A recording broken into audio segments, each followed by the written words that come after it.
बिस्मिल्लाहिर्रहमानिर्रहीम। अस्सलाम वालेकुम नाज़रीन, मैं अहमद फ़वाद हूँ और आप मेरा यूट्यूब चैनल देख रहे हैं। अहम ख़बरों के साथ आज के व्लॉग में आप खिदमत में हाजिर हुआ हूँ। सबसे पहले तो शाहिद खाकान अब्बासी साहब के हवाले से एक बड़ी ख़बर है।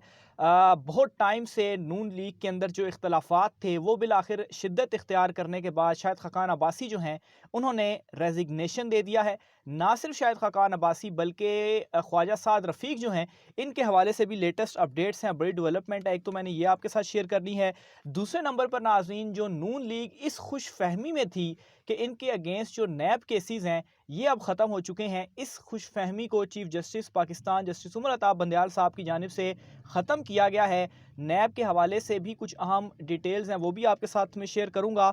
और आखिर में नाज़रीन, इलेक्शन कमीशन ऑफ पाकिस्तान से भी बड़ी खबर है। इमरान खान साहब के अगेंस्ट जो तौहीन इलेक्शन कमीशन वाला मामला था उस पर भी जो है वो कुछ चीज़ें मैं आपके साथ शेयर करूँगा। तो आगाज़ इलेक्शन कमीशन से ही करता हूँ। मामला इस तरीके से हुआ है कि इलेक्शन कमीशन तौहीन इलेक्शन कमीशन केस में आज असद उमर साहब जो हैं वो अदालत में पेश हुए हैं। फवाद चौधरी चूँकि अडयाला जेल में थे और इमरान खान साहब ज़ख्मी हैं तो वो पेश नहीं हो सके। बहरहाल असद उमर साहब ने ये कहा है कि उन्हें जवाब जमा कराने के लिए कुछ मोहलत दी जाए, तो इलेक्शन कमीशन की जानिब से उन्हें वो मोहलत दी गई है। जबकि फवाद चौधरी और इमरान खान साहब की तरफ से जो उनके वकील थे फैसल चौधरी, उन्होंने एतराज़ के साथ अपना जो जवाब है वो जमा करवा दिया है। तो इसकी अब नेक्स्ट हेयरिंग जो है वो 14 तारीख को रखी गई है। उसमें ये होगा कि असद उमर भी अपना जवाब उस टाइम तक जमा करवा देंगे और मज़ीद फैसल चौधरी साहब की जानिब से भी चीज़ें कुछ जमा करवाई जाएंगी और उसके बाद इसके ऊपर बाकायदा तौर पर जो हेयरिंग है वो स्टार्ट होगी। लेकिन इसमें इंपॉर्टेंट चीज़ मैं आपके साथ शेयर करता चलूँ, वो है असद उमर की इलेक्शन कमीशन में पेशी। अब चूँकि ये इवेंट जो था वो सारा इलेक्शन कमीशन में कवर कर रहा था, तो इसमें हुआ इस तरीके से कि इस केस के अंदर फवाद चौधरी और इमरान खान साहब के वकील फवाद चौधरी हैं, जबकि अनवर मंसूर जो हैं वो अकेले असद उमर के वकील हैं। अब हुआ इस तरीके से कि जब आज असद उमर पेश हुए और वापसी के ऊपर जब असद उमर जा रहे थे, तो उनके वकील अनवर मंसूर जो हैं उन्होंने उनको पीछे से आवाज़ देकर और थोड़ा सा भांपते हुए और घबराई हुई लैंग्वेज में ये कहा कि असद उमर साहब, आप आज इलेक्शन कमीशन में पेश हो गए हैं।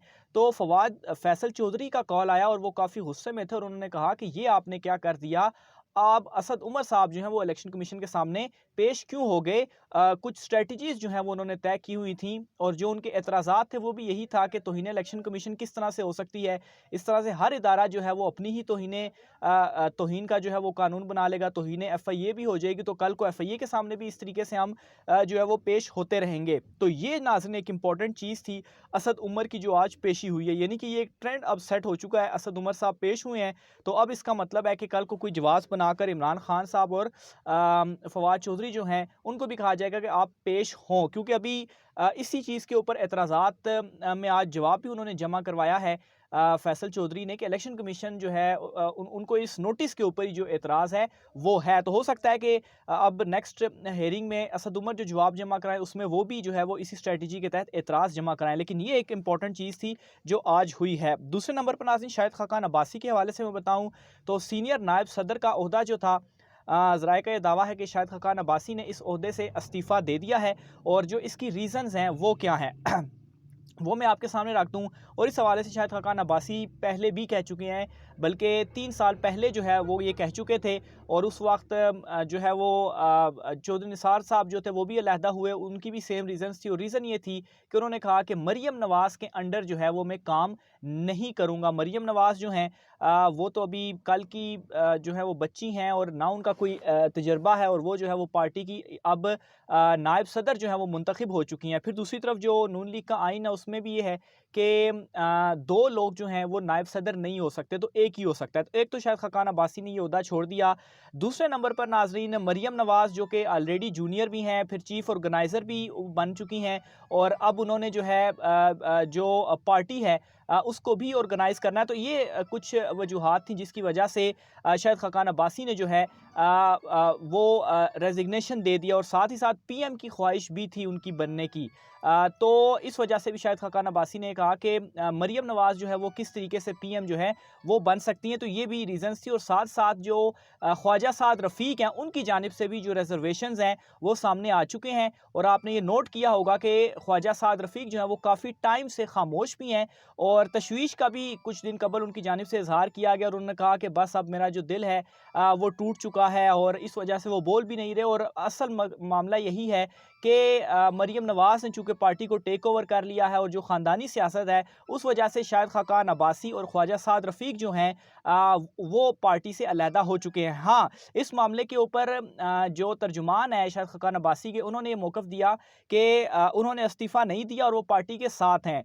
तो पार्टी उन्होंने नहीं छोड़ी, पार्टी के साथ ही हैं वो, लेकिन जो सीनियर नायब सदर का ओहदा है वो उनकी जानिब से छोड़ दिया गया। और जैसे मैंने आपको आइन की भी एग्जांपल दी कि 2 लोग सीनियर नायब सदर का जो ओहदा है वो नहीं रख सकते। फिर इसके अलावा शाहिद खाकान अब्बासी की जानिब से गुज़श्ता कुछ टाइम से जो बयानात भी सामने आ रहे थे, मुकम्मल पार्टी पॉलिसी के अगेंस्ट उनके बयानात सामने आ रहे थे।